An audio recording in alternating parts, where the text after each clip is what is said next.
My name is Trace Ariel, and I am Unapologetically Canadian. Hello, this is Trace Ariel, and this is Unapologetically Canadian. And it is December 31st, 2024. As I record this, we are at the end of one year and at the beginning of another. It's always super exciting to look at the world when you're in this position. Looking back at 2024, I really feel like a little bit like Walter Mitty in that so many of the things I really care about did not happen. The world definitely did not go in the way that I expected it to or wanted it to. Much of my work is in promoting very small local businesses, and it sometimes feels like we are in a world designed for multinationals. But like Margaret Atwood, I think when you think about beginnings and endings, it's what happens in between. So I'm still focused on looking at the growth and making a difference in the best way that you can. In 2024, our food bank has been going super well, and it's been very rewarding to support the volunteers who are actually running that project. And it seems to be working quite well, and so hopefully we'll continue that in 2025. We have some really cool projects about showing people how to grow their own food and how to cook some of the foods that they get, how to transform them into really interesting, tasty products. So that's going to be pretty invigorating in 2025 on the food bank side. On the promoting small businesses side, we're working with a ton of really interesting women entrepreneurs, and they're going to take a bigger role in creating things at the co-op in 2025. So I'm really looking forward to working with them, and I think that that's really going to help. This year, we also created a successful buying club, and that is where people work with ethical Canadian companies to buy quinoa and chocolate and beans and dried fruits and nuts in bulk from Canadian companies who verify that the products that they're getting are from fair trade and good ethical produced food, no matter where it comes from. So that is also a big win, and looking forward to having the next one at the end of March. The other thing that I was super excited about in 2024 was exploring some of the history, bringing some of the stories of my ancestors into the future. I've been covering 1735 and the Big Fire of 1735 and some of the way that justice was handled, and looking at that shows how society really has improved since that time. We're no longer enslaving each other. We no longer have indentured servants, at least in my part of the world, and so that's also kind of interesting to look at and compare to how we're doing things today. So I've been enjoying that. The lawsuit that we have against Sencine and Apple is now going to the Supreme Court. They still want to set aside the class action authorization because they really do not want to make their products safe. Really, everybody should not be wearing earbuds. I mean, these companies need to make their devices safe, and they're just not safe the way they're handled now, and they aren't even telling people that they're not safe. So that's something that I'm still very, very convinced is an important step going forward. So I'm very happy to be working with the volunteers who are trying to get these companies to act ethically. And mind you, they served all my and for those of you who know that I have celiac disease, that means I can't be exposed to gluten, and Apple decided to give me all of my documents in a bread bag. So these are not ethical companies, and I don't expect them to behave ethically in the future, but hopefully we can force them to do so.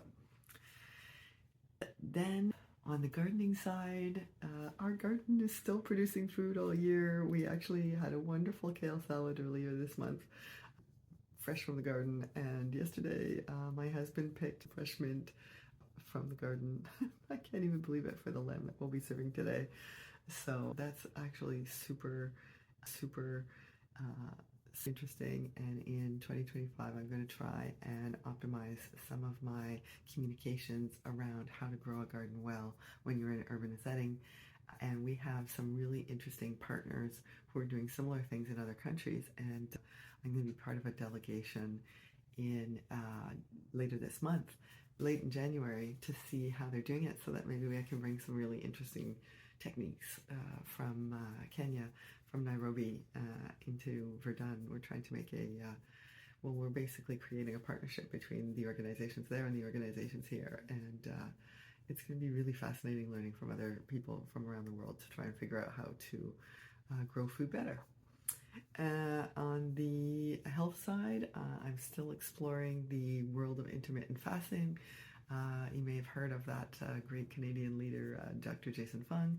He has the obesity code, the diabetes code, and now the cancer code. And part of what he's discovered about how the body works is using our natural inclination between fasting and feasting. And so I've been exploring intermittent fasting. I have to say I've had a very mixed bag in 2024. Early on I tried the intermittent fasting as a daily window protocol, where you basically open your window, a meal, and you basically eat 1 or 2 meals a day instead of 3. You close your window after 5, 6, or 7 hours, and then you don't eat anything at all, no snacks, nothing, until the following day. I tried that. I didn't like it. First of all, when I have snacks, I like to have snacks. And also, I just felt like I was dieting every single day. And for me, having the same time so that you can get consistency was really, really hard. Sometimes I like to eat breakfast. Sometimes I like to eat dinner. Because for me, eating is a very social event. So if other people are available, I want to eat with them regardless of the time. So I just found that it was too much like diet. So I didn't like it much. I've changed since then. Now I'm doing the alternate daily fasting protocol, and that is where you just fast one day, and so you don't eat one day and you eat a lot the next day, and I find that a lot more fun and a lot easier. I do at least 2 days a week, sometimes 3 days a week, and it's just easier for me to fast all day, and especially since you're allowed a 500 calorie meal if you want to on that fasting day. And it's just, for me, I either want to think about eating or I don't want to think about eating. I don't like doing both. So anyway, I'll be exploring that more in 2025. And I'm super excited because I just read another study that talks about how it's ideal for your microbiome if you eat at least 30 different fruits and vegetables a week. Now that includes spices. And so I've been exploring all sorts of, like, putting spices, cinnamon on my oranges, and peanut butter on my apples, and all that kind of stuff, trying to get more protein in the diet. And so I'm going to be exploring. So this is, I think, the year, it starts tomorrow, where I'm going to explore local seasonal food. So that's going to be super fun. 25, we'll see if I can stay healthy. Obviously, eating well is part of that. And so the seasonal diet, the seasonal food project, could make that really fun again. Now that we're empty nesters, I find that it's actually quite hard to cook for just 2 of us, and neither one of us ever feels like eating. So I'm hoping that this project will reinvigorate food, at least for me, in the coming year. We'll see how that goes. And on the movement side, my foot healing has been going super well. I have a huge bunion, and for a while my big toe on my right foot wouldn't even move, and now I've got it moving. The bunion has gone down significantly. You can't even tell that I had a bunion on the left foot. The right foot is super flexible, and I'm using more parts of my feet thanks to another book called The Foot Fix. It's amazing how books can just change your life. Anyway, so that's super. I'm able to walk up to 10 kilometers a day now, which I love because hiking has always been one of my favorite exercises. So I'm going to continue that in 2025. Hopefully you have some fun and invigorating projects for the coming year as well. And I hope that this is the ending of one year and the beginning of an even better year for you too. And take care.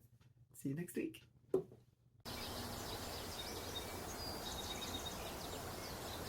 Thank you for listening to Unapologetically Canadian.